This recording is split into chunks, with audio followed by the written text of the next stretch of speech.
चक्रधरपुर का राजेंद्र बाजार खाने पीने के सामान के लिए मशहूर था।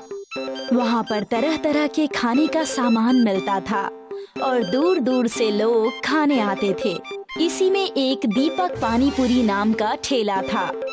उसकी पानी पूरी पूरे शहर में मशहूर थी। अरे भैया एक पानी पूरी लगा दो। हाँ जी भैया, अब ही लगाते हैं। एक बार दीपक की पानी पूरी खाओगे कभी भूल नहीं पाओगे और बार बार यहाँ ही आओगे। ये दीपक का वादा है आपसे। दीपक के ही बगल में सुरेश के फल की दुकान थी। दीपक और सुरेश अच्छे दोस्त थे। उन दोनों की दुकान के सामने विनोद के फायर पान की दुकान थी। दीपक और सुरेश की अच्छी बनती थी, पर दोनों की ही विनोद से अच्छी नहीं बनती थी। सुरेश अपने फल की दुकान बंद कर रहा होता है। अरे दीपक चल भाई, 10 बज रहे हैं, दुकान बंद करने का समय हो गया भाई। हाँ हाँ, बस बंद ही करने वाला हूँ। क्या तुझे पता है कि विनोद की दुकान 2 दिन से क्यों नहीं खुली रही?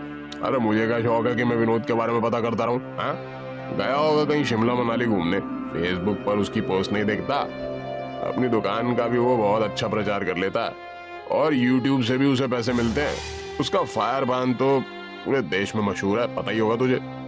हाँ भाई, ये तो सही बात है। हम तो ऐसा कर भी नहीं सकते। हमारी तरह फल वाले तो देश में लाखों हैं। इसकी दुकान कुछ अलग है, इसीलिए मशहूर है। अरे चल छोड़ भाई, घर चलते हैं चल। सुरेश और दीपक साथ में घर के लिए निकल जाते हैं। अगला दिन होता है। सुरेश दीपक को फोन करता है। हाँ हेलो दीपक, अरे तुझे मेरी आवाज आ रही है? हाँ भाई बोल, मैं बोल रहा हूँ। क्या हुआ, तू इतना घबराया क्यों लग रहा है?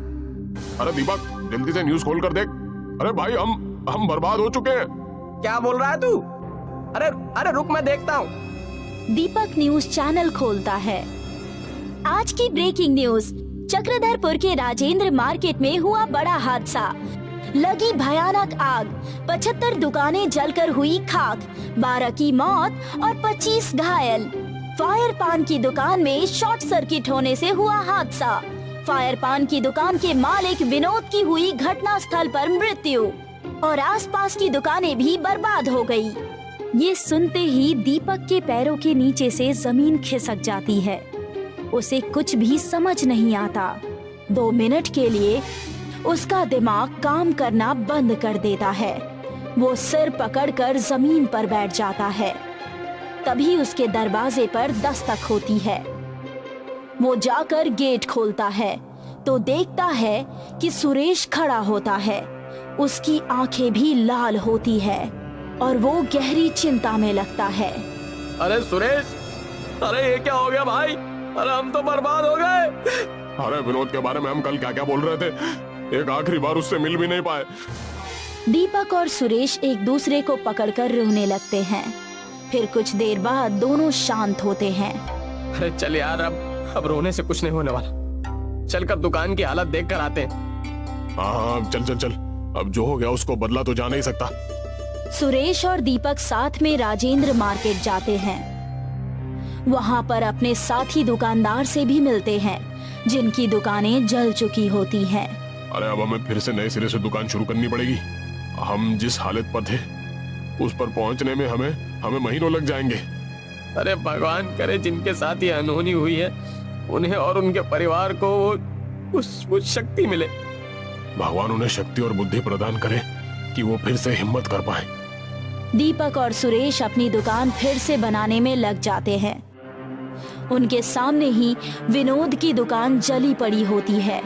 विनोद के परिवार वाले एक बार उनकी दुकान को देखने आते हैं और उसकी पत्नी बहुत रो रही होती है। ये सब देखकर दीपक और सुरेश को बहुत बुरा लगता है। यार, जब भी मेरी नजर विनोद की जली दुकान पर पड़ती है तो मुझे उसकी याद आ जाती है और बहुत दुख होता। उसकी फायर पान की दुकान कितनी फेमस थी। वो पहला था जिसने ये फायर पान शुरू किया था।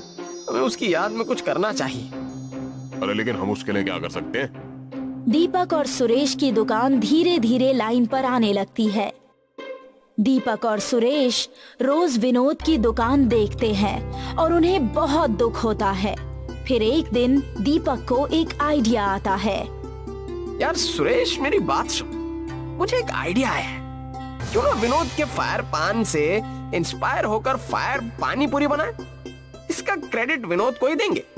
इससे लोग उसे याद भी रखेंगे और हो सकता है हम भी फेमस हो जाएं। हाँ यार, तेरा आइडिया तो बड़ा अच्छा है, बिल्कुल अलग है। मुझे लगता है तुझे ये करना चाहिए। इसके बाद दीपक और सुरेश मिलकर फायर पानी पूरी की दुकान शुरू करते हैं। उसमें एक बड़ा सा पोस्टर लगाते हैं जिसमें विनोद के बारे में लिखा होता है और उसे ट्रिब्यूट दिया होता है। उसमें लिखा होता है कि कैसे दीपक को विनोद की जगह से फायर पानी पूरी बनाने की प्रेरणा मिली। उसमें विनोद के बारे में भी लिखा होता है कि जैसे वो हमेशा कुछ नया करने की कोशिश करता था। वो लोग एक और बोर्ड भी बनाते हैं जिसमें लोग अपना रिव्यू लिख सकते हैं। देखते ही देखते युवाओं में ये फायर पानी पूरी बहुत फेमस हो जाती है। अरे देखा तूने, मैंने कहा था ना तेरा आइडिया जरूर सफल होगा। मुझे पहले ही पता था विनोद को भी कितना अच्छा लगता होगा कि उसके कितने सारे फ्रेंड्स थे। लोग उसके बारे में भी कितनी प्यारी प्यारी बातें हमारे रिव्यू बोर्ड पर लिख कर जाते हैं। अगर वो ये सब देख पाता तो कितना खुश होता। अरे हाँ यार, ये बात तो सच है। उसे तो सच में बहुत खुशी होती। मुझे लगता है हमें भी एक YouTube चैनल बनाना चाहिए जिससे हमारी भी पहुंच दूर दूर तक हो जाए। हाँ, इस बात में तो बिल्कुल देरी नहीं करनी चाहिए। इसके बाद सुरेश और दीपक फायर पानी पूरी के नाम से एक YouTube चैनल बनाते हैं। वो वहाँ पर फायर पानी पूरी की रेसिपी और उसे खाने का अंदाज शेयर करते हैं। उस पर बहुत व्यूज आते हैं और देखते ही देखते उसके सब्सक्राइबर्स बढ़ ही जाते हैं।